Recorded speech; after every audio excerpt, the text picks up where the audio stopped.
Alors donc vous avez vu le texte de présentation de la conférence et également le titre que j'ai souhaité donner, c'est-à-dire au-delà des clichés, où en est-on?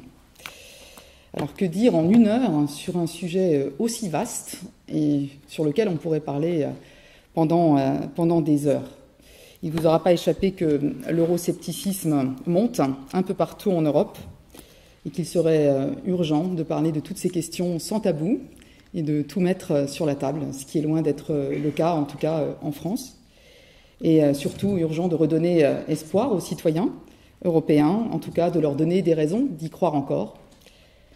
Et il ne nous aura pas échappé non plus que la France et l'Allemagne ne sont actuellement ni dans la même situation et qu'elles n'ont pas tout à fait la même approche des problèmes et que cela ralentit considérablement la prise de décision pour stabiliser durablement la zone euro, même si de réelles avancées ont eu lieu en ce sens ces 3 dernières années. Alors comment faire pour parler de tout cela en si peu de temps et qu'est-ce que je peux essayer de vous apporter de spécifique? Alors je vais essayer d'apporter un double éclairage qui se veut être une base pour les échanges que nous aurons tout à l'heure, car Dieu merci, nous aurons du temps pour échanger et poser toutes les questions. Et je ne doute pas que les uns et les autres ne seront pas forcément d'accord avec telle ou telle chose que j'aurais dite et je serai ravie d'en débattre avec vous tout à l'heure. Alors, le double éclairage que j'ai choisi tient à mes propres spécificités, parce que j'ai essayé de réfléchir à ce que moi je peux vous apporter de spécifique. Donc en tant qu'universitaire, j'ai 2 effectivement axes de recherche principaux, donc les relations franco-allemandes et l'intégration européenne d'une part, et puis l'Allemagne ultra-contemporaine, essentiellement donc les questions politiques et économiques d'autre part. Alors il se trouve que je suis germaniste, personne n'est parfait, et on peut constater que 90, qui sait même peut-être 98% des gens en France qui s'expriment sur l'Allemagne, et en particulier les journalistes, ne maîtrisent pas l'allemand, alors que c'est quand même très important si on veut comprendre réellement ce qui se passe outre-Rhin depuis 20 ans. Et Dieu sait si l'Allemagne bouge depuis 20 ans.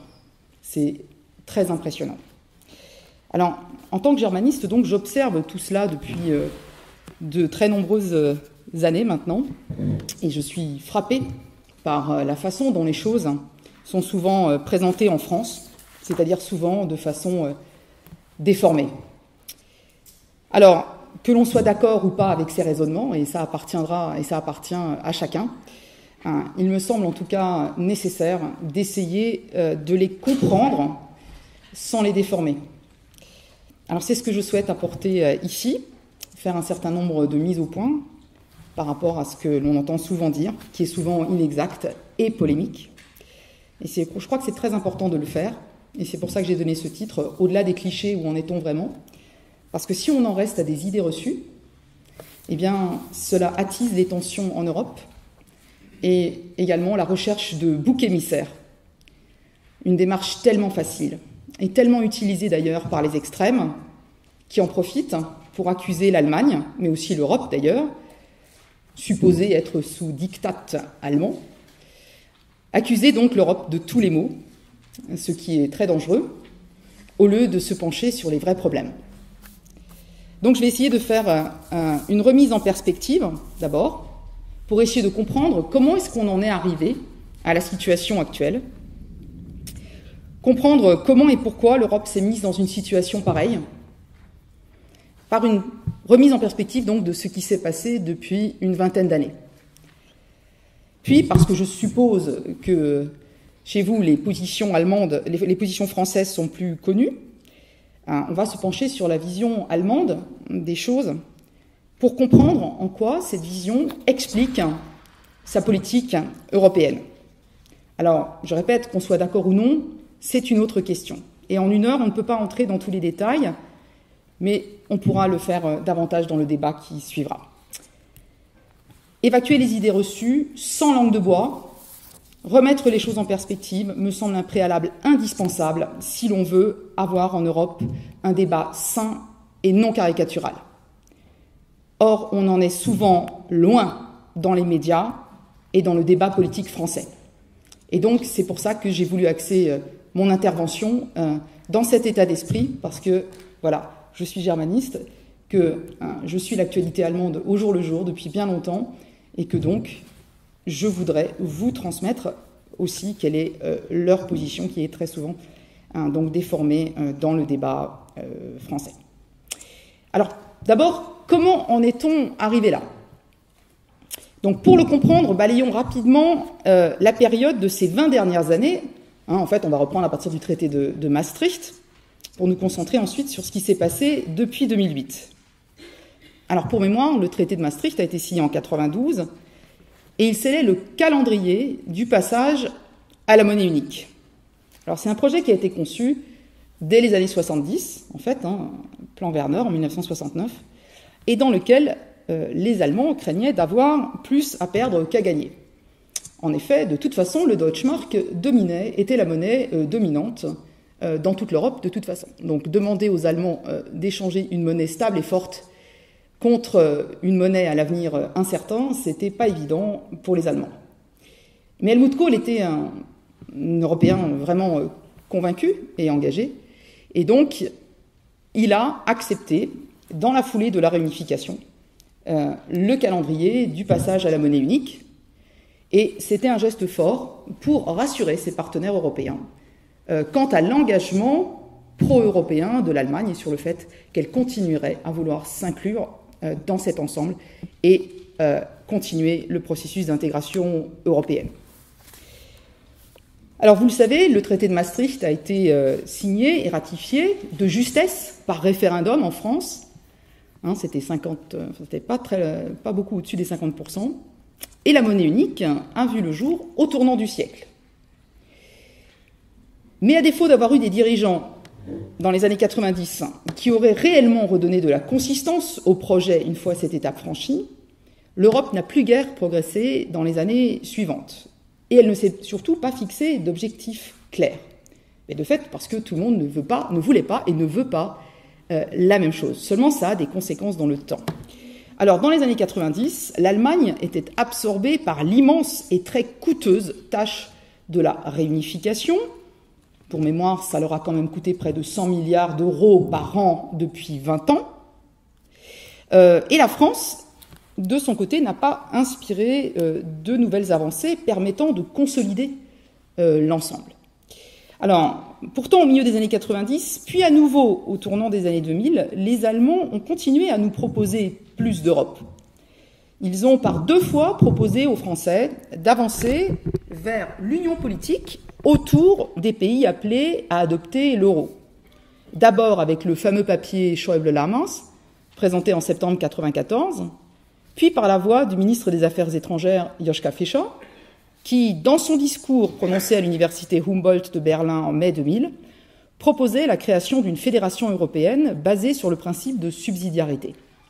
La subsidiarité, rapidement, c'est un concept très intéressant et très important. Ça veut dire qu'en Europe, chaque échelon doit régler ce qu'il est le plus pertinent de régler à cette échelle-là, qu'elle soit locale, régionale, nationale ou européenne. Donc pas une Europe qui fait tout. Le vrai fédéralisme, c'est ça, c'est chaque échelle est censée faire ce qui est le plus pertinent à son échelle. Mais les Français n'ont pas réagi favorablement à ces propositions. On le sait, les Allemands et les Français n'ont pas du tout le même rapport à ce mot de fédéralisme. Alors l'euro a ainsi vu le jour sans que l'Europe se donne une gouvernance appropriée de cette monnaie. Donc on a balancé l'euro en l'air, mais sans créer parallèlement une véritable gouvernance de l'euro. Alors, la suite est connue de la plupart d'entre vous. Une Europe plus divisée que jamais au moment de la signature du traité de Nice en 2001, puis le grand élargissement aux pays d'Europe centrale et orientale, et une première décennie du XXIe siècle où les structures existantes ont semblé suffire pour gérer la situation dans le contexte d'une croissance en réalité très malsaine. La monnaie unique était désormais en circulation sur la base de règles du jeu communes, librement acceptées par tous, et censée faire converger les économies et assurer la pérennité de l'euro. Ce sont les fameux critères de Maastricht. Mais ceux-ci ont été de moins en moins bien respectés par des pays toujours plus nombreux, et ce, toujours sans que soient par ailleurs créés et mis en place des instruments de gouvernance appropriés. Alors, je pense qu'il faut souligner ici la responsabilité historique qu'ont prise Gerhard Schröder et Jacques Chirac en 2003, puisque cette année-là, ils ont décidé qu'ils allaient exploser les critères et que, ma foi, ça n'était pas grave. Ils ont demandé la clémence de Bruxelles. Nous n'allons pas respecter les critères, on a des petites difficultés, mais s'il vous plaît, ne nous sanctionnez pas. Hein, voilà. Alors, évidemment, on l'aura. Enfin, c'est un acte fort, hein, et je parle de responsabilité historique parce que cela a donné le mauvais exemple à tous les autres. Une fois que la France et l'Allemagne ont franchi ce pas de ne pas respecter les critères communs, les règles du jeu communes, en disant ou en faisant croire que, dans le fond, ça n'était pas grave, puisqu'ils ont demandé à ne pas être sanctionnés. Eh bien, les autres ont suivi ce mauvais exemple. D'accord ? Si la France et l'Allemagne ne donnent pas l'exemple, comment voulez-vous que les autres soient convaincus que c'est important de le faire ? Alors, c'était 2003. Il est vrai que l'Allemagne a quelques circonstances atténuantes, puisque elle venait de payer 100 milliards d'euros par an depuis 15 ans pour la réunification. Donc c'est vrai que c'était difficile pour elle. Hein, en France, c'est tout simplement parce qu'on était dans une petite récession et qu'on a voulu faire du conjoncturel, comme d'habitude, hein, et que donc on n'a pas réussi à respecter les critères. Pas très grave, semble-t-il. Alors, le traité de Lisbonne, hein, signé fin 2007, hein, vous savez qu'il y a eu une tentative de se donner une constitution commune, que ça a échoué, que la France a dit non. Et que donc, en fait, ensuite, il y a eu du temps perdu, où on ne s'est toujours pas donné les instruments de gouvernance appropriés. Et le traité de Lisbonne, signé fin 2007, n'a pas permis de remédier à ces défauts structurels. L'Europe a donc ainsi fonctionné une décennie durant, avec un euro pourtant calme, en quelque sorte, dans une Europe qui avait déjà beaucoup avancé, mais sans atteindre, faute de consensus et de volonté politique, le stade d'une véritable union économique, ni même s'être doté des moyens de gouvernance la rendant apte à affronter d'éventuelles tempêtes. Et c'est dans cette situation-là que va se passer quoi ? La crise de 2008 et ses suites. Mais je crois que c'était très important de faire d'abord cette remise en perspective pour voir comment est-ce que tout ça, et dans quelles circonstances et sur quel contexte tout cela est arrivé. Alors, la crise de 2008 et ses suites ont en fait révélé ces lacunes dans la gouvernance européenne et imposé un dur retour au réel. La crise de 2008 a aggravé, mais elle a aussi tout simplement révélé la piètre gestion des finances publiques de nombreux pays européens depuis plusieurs décennies. La crise financière, contrairement à ce qu'on dit souvent en France, n'a pas créé la crise des dettes souveraines, même si elle l'a considérablement aggravée. Cette crise était déjà là, mais de façon latente, masquée en quelque sorte par la croissance. Je voudrais juste citer ce qu'a dit le Premier ministre français qui était en poste en 2007, c'était François Fillon. Ça avait fait grand bruit, on l'avait beaucoup critiqué, insulté. Il avait dit, je me souviens, c'était au cours d'un déplacement en Corse, il avait dit « Je suis à la tête d'un État en faillite ». Et il a dit ça en 2007, donc avant la crise. Mais il a fallu le choc de 2008 et ses conséquences pour que cela devienne, aux yeux de tous, un véritable problème. Or, l'endettement accumulé depuis des dizaines d'années dans de nombreux États ouest européens, je vous rappelle qu'on n'a pas voté un budget en équilibre depuis les années 70, c'est fait, non, en Allemagne non plus d'ailleurs, ils viennent de le faire pour la première fois il y a 2 semaines. Mais on a voté des budgets en déficit et donc on s'est endetté depuis des dizaines d'années, et tout ça s'est fait allègrement sur le dos des générations futures. Alors c'est un processus auquel il convient, selon les Allemands, eux-mêmes très concernés. Je vous rappelle qu'ils ont eux-mêmes un taux d'endettement autour des 80%. Pour mémoire, on est à 90% en France maintenant. Et donc, pour les Allemands, il est très important d'arrêter cette spirale infernale, ce que démontre l'inscription dans leur constitution dès 2009 d'un frein à l'endettement, d'une règle d'or limitant les dérives pour l'avenir. Alors à partir de 2010, l'état de quasi-faillite d'un certain nombre d'États européens, et en premier lieu la Grèce, est passé au premier plan des préoccupations. Depuis, avec la multiplication des plans de sauvetage, se dessine outre-Rhin la perspective terrifiante pour les Allemands d'une Allemagne qui, venant à la rescousse des uns puis des autres, et à force d'apporter des garanties qui devront peut-être finalement jouer, pourrait elle-même finir par s'effondrer avec l'ensemble. Il n'y aurait alors plus personne pour sauver personne. Le rêve européen aurait alors viré au cauchemar. Cette crainte explique la prudence des Allemands ces dernières années dans les négociations européennes, leur volonté de ne pas signer trop rapidement des chèques en blanc, ce qui leur a été vivement reproché, mais il faut essayer de comprendre pourquoi. C'est parce qu'ils voulaient obtenir des engagements, cette fois fermes, et signés de la part de partenaires européens quant à leurs intentions, ainsi que sur les moyens qu'ils comptent mettre en œuvre pour sortir de la spirale infernale. Et de fait, s'il y a des craintes en Allemagne, c'est que l'Allemagne elle-même n'est pas si solide que cela. Elle a certes nettement redressé sa situation en une décennie, au prix notamment de profondes réformes structurelles, et elle a beaucoup fait pour essayer de redresser ses finances publiques. Donc, comme je vous le disais, ils viennent de voter un budget à l'équilibre. Mais si son économie est redevenue compétitive, son endettement reste aussi, on l'a dit, très élevé, et elle a d'immenses défis à relever, notamment le défi démographique, le défi énergétique après la sortie du nucléaire, pour ne citer que cela, mais on pourra en reparler plus longuement après si vous le souhaitez.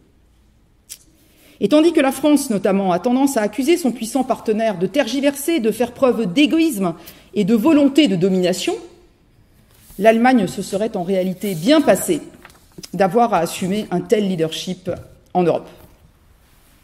Et même si l'Allemagne semble relativement bien tirer son épingle du jeu pour l'instant, la perspective cauchemardesque d'un effondrement par effet domino est bien présente dans le débat public allemand. De fait, l'adhésion au projet européen, la confiance même des Allemands dans l'Union européenne connaît un net recul dans les sondages publiés ces dernières années. Et dans la population allemande, les résistances face à de nouveaux pas dans l'intégration européenne, minoritaires jusqu'à la fin des années 80, sont désormais nettement plus fortes. Pourtant, comme l'ont montré les dernières élections fédérales en septembre 2013, les partis favorables à la poursuite de la construction européenne restent très largement majoritaires outre-Rhin. Pour mémoire, le seul parti ouvertement anti-euro, le AfD, Alternative für Deutschland, n'a pas franchi le seuil des 5% nécessaires à obtenir des sièges de députés en Allemagne. Donc, je ne sais pas combien ferait en France un parti anti-euro, mais en tout cas, en Allemagne, il n'a pas franchi le seuil des 5% d'électeurs. Alors, face à cette situation, tout de même très préoccupante, comment les Allemands raisonnent-ils? Et je me permets de dire les Allemands, parce qu'en réalité, les deux grands partis, droite et gauche, à 99%, sont sur la même ligne. C'est pour ça que je me permets de dire les Allemands. CDU et SPD sont d'accord sur 95% des sujets européens. Alors, quelle ligne ont-ils adoptée? Est-ce la ligne souvent caricaturée en France sous le nom funeste de diktat? Alors le raisonnement, en tout cas allemand, mérite d'être compris. Après, je répète, on est d'accord ou pas et on pourra en débattre. Mais en tout cas, le raisonnement est le suivant. Les Allemands estiment que si l'on veut résoudre durablement la crise, les règles du jeu que l'on a fixées ensemble et auxquelles chacun a librement consenti doivent être enfin, au moins en tendance, mieux respectées par l'ensemble des États membres de l'euro, et ce, pour éviter d'entraîner tout le monde vers l'abîme. Si des efforts sont consentis pour tous, alors les partenaires de l'Allemagne peuvent compter sur la solidarité allemande et européenne. La chancelière Angela Merkel l'a réaffirmé régulièrement ces dernières années. Et c'est également ce qu'elle a fait en apportant la garantie de l'Allemagne aux plans de sauvetage successifs qui ont été votés. Et c'est également la logique du pacte de stabilité qui a entre-temps été signé par les Européens. Mais pour pouvoir respecter les fameux critères, il faut une économie qui marche. Pour avoir une économie qui marche, il faut accepter de regarder le monde tel qu'il est. Et en premier lieu, de relever le défi de la mondialisation. S'adapter pour retrouver sa compétitivité et s'assurer ainsi les moyens d'arrêter la spirale de l'endettement, faire baisser le chômage sauver ses systèmes sociaux et son modèle de société, en somme, sauver l'essentiel. Alors, respecter les critères, les règles du jeu communes que l'on s'est données librement, ce sera la preuve que l'on est sur cette voie. On note là une réelle différence d'approche, en tendance du moins, entre la France et l'Allemagne. Et ce sur 2 points. On peut tout d'abord relever une nette différence de perception par rapport à la notion de mondialisation, et plus encore par rapport à sa réalité, ainsi que par rapport au rôle que l'on souhaite voir joué par l'Europe dans ce nouveau contexte. Et cette différence est probablement l'une des plus lourdes de conséquences pour le projet européen. Tandis que les Français ont mis et mettent toujours beaucoup d'affect dans le traitement de cette thématique, les Allemands sont beaucoup plus pragmatiques. Qu'on l'aime ou qu'on ne l'aime pas, la mondialisation est là, il faut en tenir compte et s'adapter pour tirer son épingle du jeu, sinon on court à sa propre perte et à celle du modèle économique et social européen. Les Français, quant à eux, ont plus ou moins diabolisé la mondialisation. De nombreux sondages, et plus encore le discours des hommes politiques de tous bords, le montrent bien. Ils sont restés le plus souvent dans une posture idéologique, justifiée ou non, là encore on peut en débattre, mais en tout cas inefficace, tandis que les Allemands se sont attachés à faire depuis une décennie les efforts d'adaptation nécessaires face à la nouvelle donne, et notamment de profondes réformes structurelles. Ils attendent désormais de leurs partenaires qu'ils parcourent le même chemin. Car, et c'est là l'essentiel du raisonnement, pour eux, tous les plans de sauvetage ne serviront à rien si on ne s'attelle pas à résoudre le problème de fond. Et le problème de fond, c'est comment préserver notre modèle de société dans la compétition internationale, si ce n'est en étant ou en redevenant soi-même compétitif. C'est cela que les Allemands attendent. Une réaction salutaire de chaque pays pour sauver la maison commune, en particulier de la part de ceux de leurs partenaires qui n'ont pas encore réalisé vraiment ce processus d'adaptation, avec la crainte que, sinon, tout s'effondre, entraînant l'Allemagne dans sa chute. Pour les Allemands, c'est donc à chacun de prendre ses responsabilités et d'agir, tandis qu'en France, on entend plus souvent un discours tendant à faire penser à la fois que c'est l'Europe qui est responsable ou co-responsable de nos problèmes dans la mondialisation, et que c'est d'elle que pourrait, voire devrait, venir la solution. Alors une deuxième différence notable entre la France et l'Allemagne porte sur l'idée que se font les uns et les autres du fonctionnement de l'Europe. Pour les Allemands, ce qui compte pour que la famille européenne puisse durablement bien vivre ensemble, c'est le droit, la norme, le respect des engagements pris les uns envers les autres. Et cet attachement au droit et à la norme s'explique notamment par les dérives extrêmes qu'ils ont connues à cet égard au XXe siècle. Pour la France, le rôle du politique est et doit rester central. L'intervention du politique, fût-elle arbitraire ou conjoncturelle, y est acceptée, voire souhaitée, fût-ce au détriment des engagements pris. Alors voilà, très brièvement résumé, quelques différences d'approche notables entre la France et l'Allemagne, qui expliquent en partie les tensions actuelles entre les deux pays et les difficultés que nous avons à élaborer des solutions communes, différences qui ralentissent considérablement la prise de décision pour stabiliser durablement la zone euro, même si de réelles avancées ont tout de même eu lieu en ce sens ces 3 dernières années, notamment avec le TSGC, traité sur la stabilité, la coordination et la gouvernance de la zone euro, appelé aussi et plus connu sous le nom de pacte budgétaire. Alors, j'ai dit avancée, alors certains considèrent que c'est une avancée, d'autres le décrivent comme une horreur, nous condamnant à l'austérité, le terme est lâché, mais je reviendrai sur ce terme un peu plus loin. Alors, au-delà des différences d'approche, qu'en est-il de la situation concrète ? La réalité, c'est que le couple franco-allemand, et c'est triste à dire, mais c'est comme ça, n'est plus un couple équilibré. Que la France décroche de plus en plus, et que cela aussi est problématique pour toute l'Europe. Alors certes, sur le plan politique, la France conserve un rôle leader en matière de politique étrangère, et en particulier d'engagement militaire, tandis que l'Allemagne reste en retrait, en tout cas sur le plan strictement militaire. Ce qui s'explique encore et toujours par les tragiques expériences du XXe siècle. L'Allemagne se définit depuis quelques années comme une puissance moyenne au service de la paix. L'Allemagne n'aspire pas à devenir une grande puissance, elle se définit comme une Mittelmacht des Friedens, une puissance moyenne au service de la paix, et elle entend le rester. Alors cela pose évidemment la question de savoir si on aura un jour une Europe puissance, dotée d'un bras armé, d'une défense européenne, mais on ne va pas traiter ce sujet ce soir, parce qu'on ne peut pas tous les traiter. Et de toute façon, ce n'est pas cela qui va sortir l'Europe de la profonde crise dans laquelle elle se trouve. Si donc sur le plan de la politique étrangère, la France continue à jouer un rôle leader, en revanche, sur le plan économique, le décrochage français par rapport à l'Allemagne s'accentue depuis plusieurs années.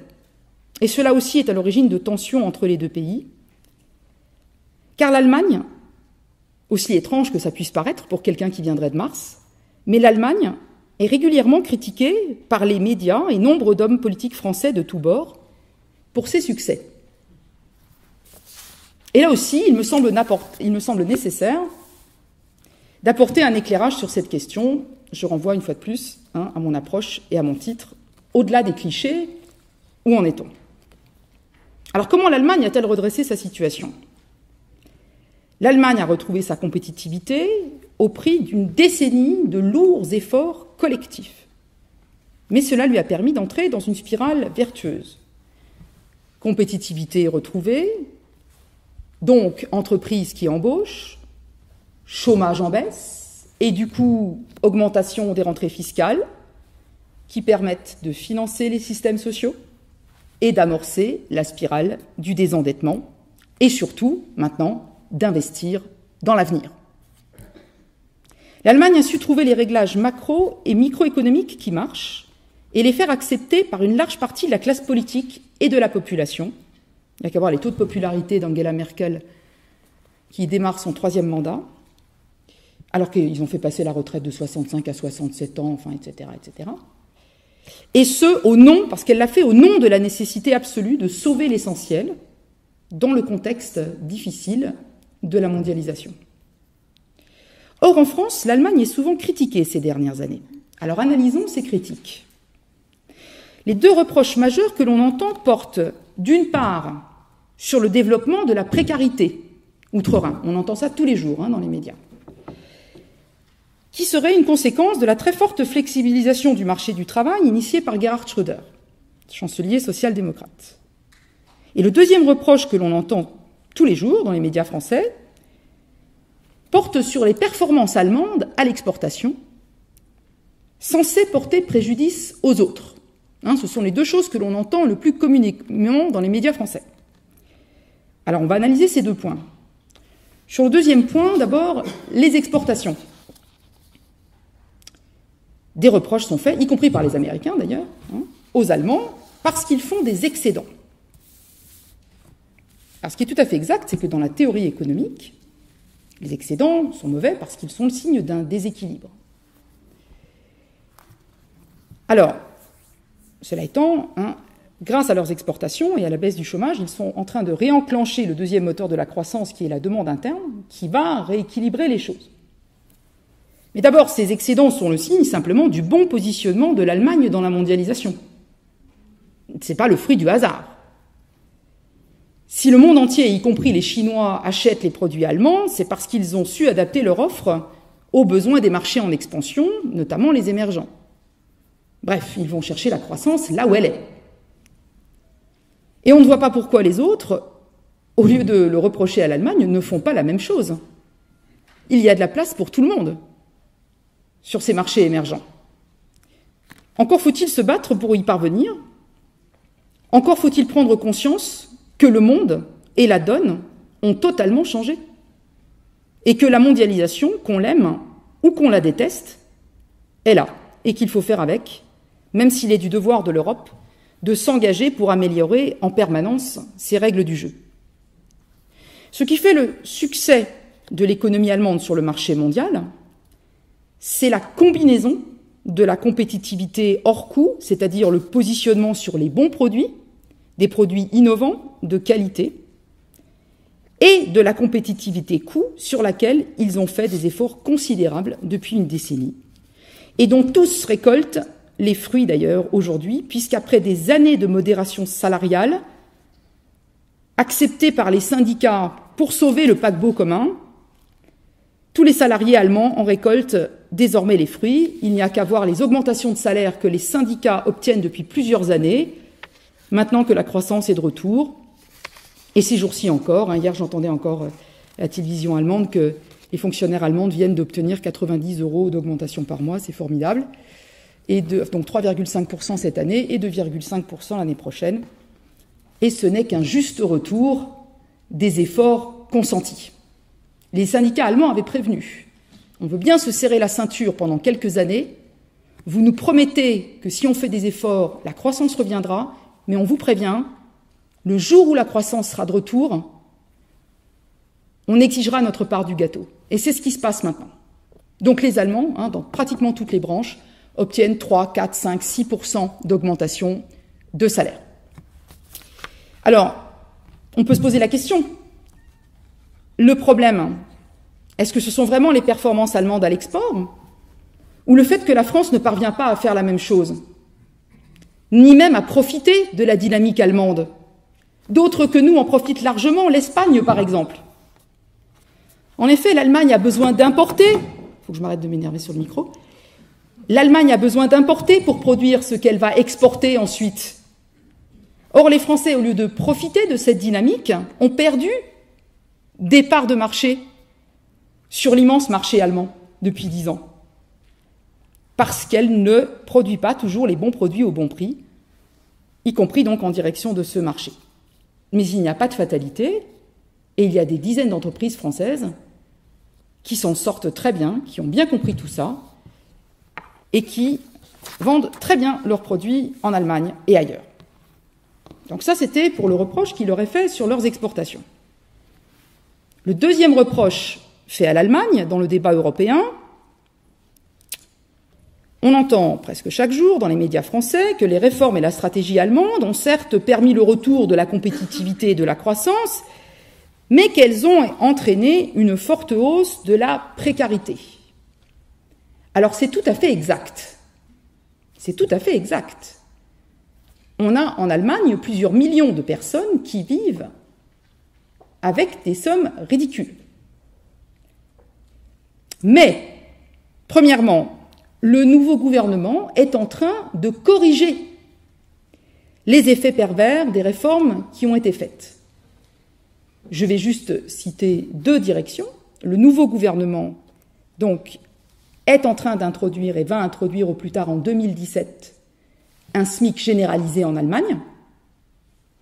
Et deuxièmement, ils vont réguler beaucoup plus strictement le secteur du travail intérimaire, qui est l'endroit où on trouve le plus de précaires. Donc, des réglementations beaucoup plus strictes vont être introduites. Deuxièmement, sur cette question de la précarité, où est la paille, où est la poutre? Parce que si l'on prend le taux de pauvreté en France et en Allemagne, il est pratiquement le même. Il est de 14% environ. C'est beaucoup trop. Mais à tout prendre, qu'est-ce qui est pire? 14% de pauvres dans un pays qui s'est battu pour retrouver sa compétitivité et où le chômage ne cesse de baisser depuis des années, ou 14% de pauvres dans un pays dont la compétitivité se dégrade et où le chômage ne cesse d'augmenter. On peut en tout cas poser la question. Je vous rappelle qu'il y a 10 ans, l'Allemagne était au fond du trou. En 2003, le chômage a franchi la barre des 5 millions de chômeurs en Allemagne.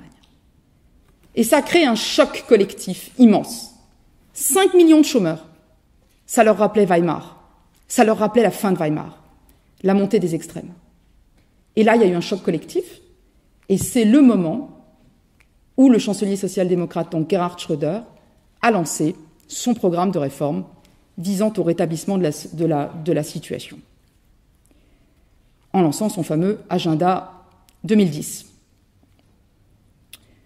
En somme, parce que vous avez compris que la langue de bois, c'est pas mon truc, je pose la question, est-ce que c'est l'Allemagne qui est trop forte ou la France qui est trop faible et qui risque de faire plonger toute l'Europe si elle ne retrouve pas rapidement les bons réglages macro- et microéconomiques? Il n'y a pas de fatalité. Je le répète, il y a 10 ans, c'est l'Allemagne qui était au fond du trou. Et d'ici 2 ans, la France peut très bien se redresser, à condition donc de trouver rapidement, même si elle le fait à sa façon, évidemment, et c'est ce qu'elle doit faire, les bons réglages macro- et microéconomiques et une bonne synergie entre les deux. Ce que l'on fait aujourd'hui, c'est un cliché à l'heure d'aujourd'hui. Mais c'est pour ça que je me permets de remettre les choses en perspective. Il y a 10 ans, l'Allemagne était au fond du trou. Il n'y a pas de fatalité. Dans 10 ans, la situation peut avoir complètement changé aussi en France. Et par ailleurs, l'Allemagne, comme je l'ai dit, a d'énormes défis à relever. Des défis qu'elle s'est imposés en partie à elle-même d'ailleurs. Des défis considérables. Et sa capacité à les relever ou non va la fragiliser ou la renforcer. Et cela aussi aura bien sûr un impact sur l'Europe. J'ai parlé rapidement tout à l'heure du défi démographique. La démographie allemande est catastrophique. Pour rétablir la situation démographique en Allemagne, il faudrait que chaque femme allemande ait immédiatement 4 enfants. Je vais vous dire où ils en sont. Alors, ils y ont réfléchi depuis quelques années. Ils ont changé de politique familiale. La compatibilité pour les femmes entre vie professionnelle et vie familiale est en train de s'améliorer. Mais on est loin du compte.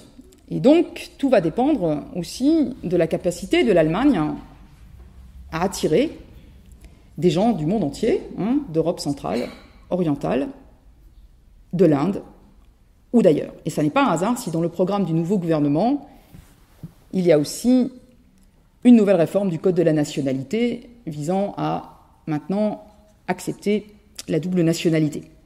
Ça va augmenter l'attractivité, évidemment, migratoire de l'Allemagne.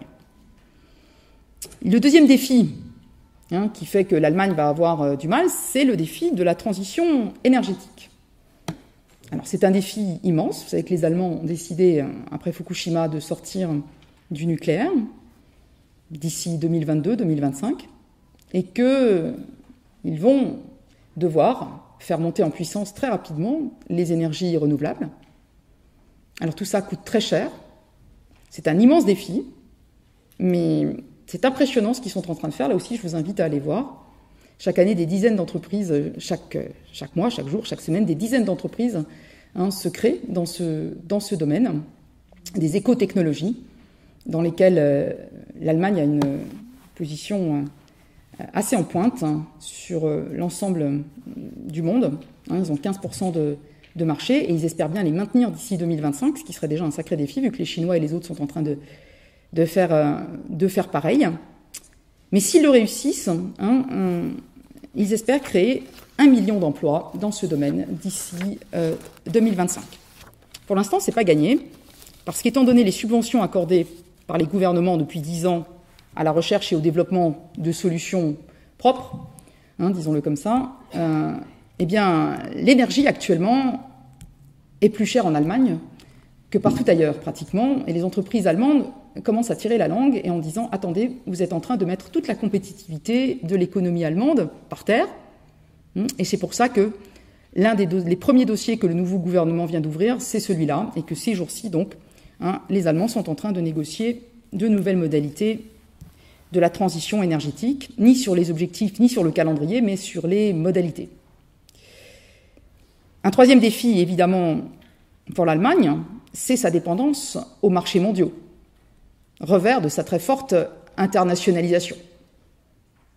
Il suffit que de nouvelles secousses se produisent en Asie ou ailleurs pour que l'Allemagne perde une bonne partie de ses clients, de ses excédents, de sa croissance et toutes les conséquences que ça entraîne.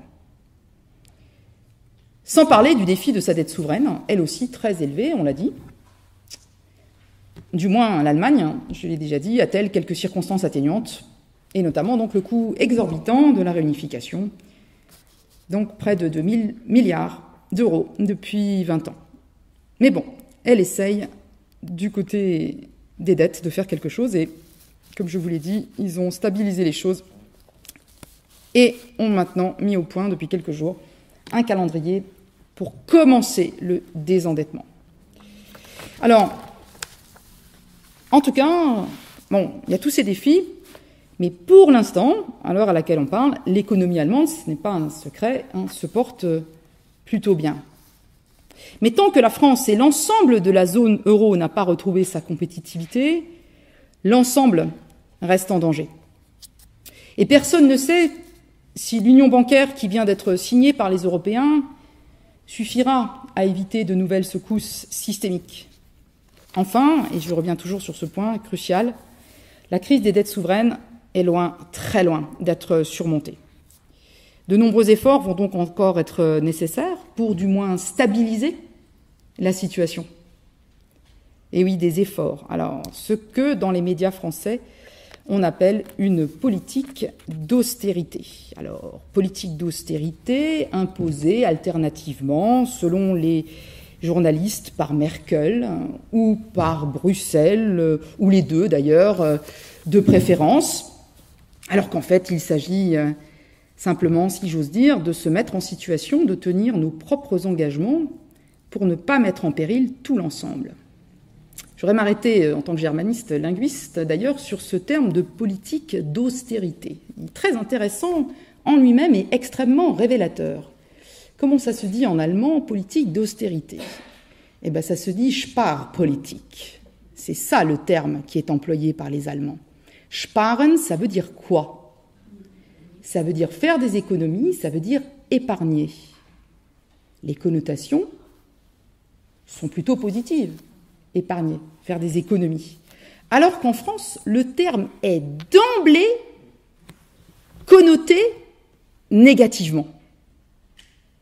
D'accord? Donc, voilà. Donc, c'est très, très révélateur, ces deux termes.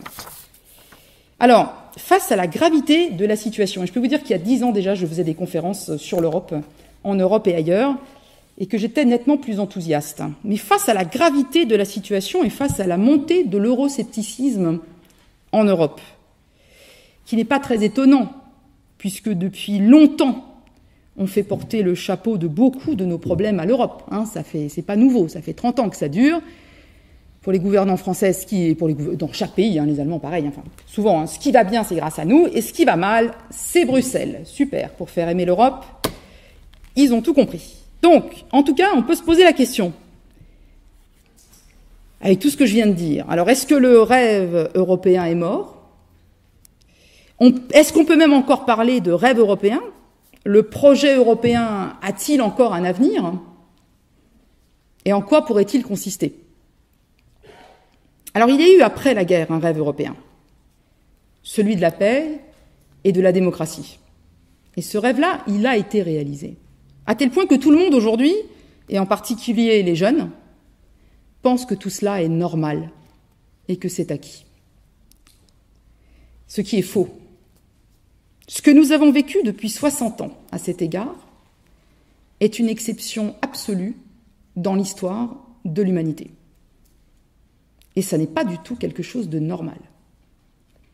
Jamais un continent, après des siècles de conflits et des millions de morts, des dizaines de millions de morts, ne s'était donné les moyens de résoudre ces conflits durablement par le dialogue et la négociation à travers des institutions communes, plutôt que par les armes. Jamais un continent n'a connu la démocratie à une telle échelle et sur une telle durée. Il ne faut pas l'oublier. Mais aujourd'hui, ces arguments ne portent plus guère, surtout auprès de la jeunesse. À quoi bon alors l'Europe? C'est précisément ce que les dirigeants, toujours prompts à diaboliser Bruxelles, oublient trop souvent de dire, alors qu'il s'agirait d'expliquer aux citoyens que les efforts à consentir ne sont pas un but en soi, qu'ils ne sont qu'un moyen pour préserver l'essentiel de notre modèle de société et préparer l'avenir. Pourtant, au-delà des aspects économiques, les raisons de continuer l'aventure européenne paraissent nombreuses et évidentes dès qu'on sort le nez du guidon. Et je vais vous citer celles que donnent les dirigeants allemands, droite et gauche confondus, quand il s'agit pour eux de donner aux contribuables allemands des raisons de débloquer de nouveaux milliards pour stabiliser l'Europe. Après avoir apporté la paix et la démocratie, la tâche de l'Union européenne, désormais, est de préserver ces valeurs, qui sont loin d'être universellement partagées, on le sait tous. Préserver ces valeurs et son modèle de société dans le monde du XXIe siècle. Et c'est déjà une tâche immense qui suppose que nos économies redeviennent compétitives dans la mondialisation. Sinon, comment financer, par exemple, très concrètement, nos systèmes sociaux? Je vous le dis tout de suite, à l'heure à laquelle je vous parle, je ne suis pas sûre qu'en France, pour la jeunesse que j'ai devant moi dans mes cours, il y aura encore la sécurité sociale. Tout ça est lié. Alors, par ailleurs, sur les grands enjeux du XXIe siècle, soit l'Europe sera unie et elle pèsera, soit elle ne sera pas entendue face aux autres ensembles mondiaux qui sont tous, et la Chine à elle toute seule, à l'échelle d'un continent. La nouvelle raison d'être de l'Europe, c'est en tout cas ce que les Allemands disent à leurs citoyens, c'est d'apporter une réponse proprement européenne aux grands défis du XXIe siècle, que sont le changement climatique, les mouvements migratoires, l'approvisionnement énergétique, la question de l'eau et les questions alimentaires, l'évolution et la croissance démographique et les tensions sociales. Sur tous ces dossiers, la réponse ne peut être qu'européenne. C'est en tout cas ce qu'ont affirmé l'an dernier les deux principaux candidats à la chancellerie en Allemagne. Alors, face à tous ces défis, la France et l'Allemagne, parce qu'elles sont les deux pays qui pèsent le plus et de loin en Europe, ont une responsabilité particulière. La dislocation de l'Europe, ou même de la zone euro, aurait des conséquences incalculables, non seulement pour nos économies, mais aussi, et pour longtemps, pour nos sociétés. La question est de savoir si on va réussir à éviter que le rêve européen tourne au cauchemar, et comment.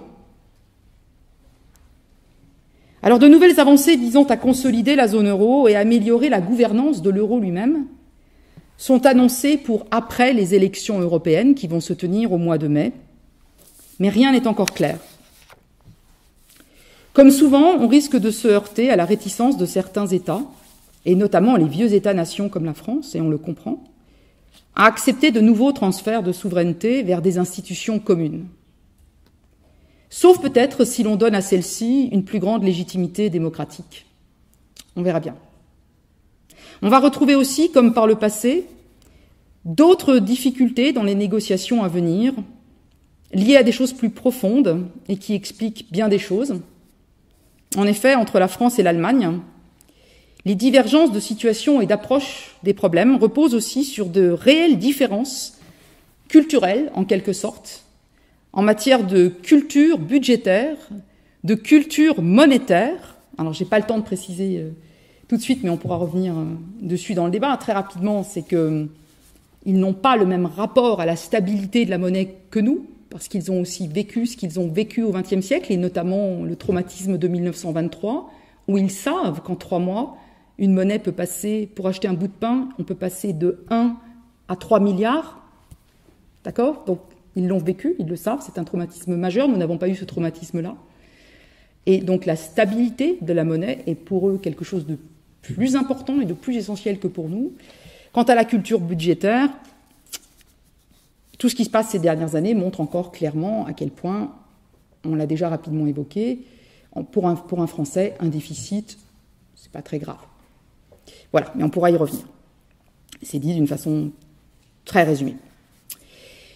Autre différence majeure, évidemment, c'est le rôle assigné à l'État dans l'économie, avec un interventionnisme très marqué en France et une forte autonomie des acteurs économiques en Allemagne. Et cela renvoie au rôle central, en Allemagne, de la notion de responsabilité.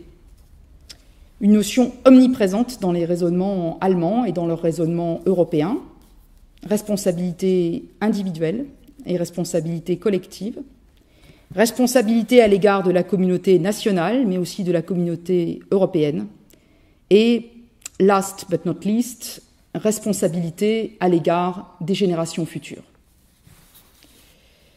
Quoi qu'il en soit, si la France, qui est la deuxième économie en Europe et qui a beaucoup d'atouts, ne rétablit pas rapidement sa situation, le décrochage actuel pourrait se transformer en chute, une chute qui serait alors fatale pour toute l'Europe.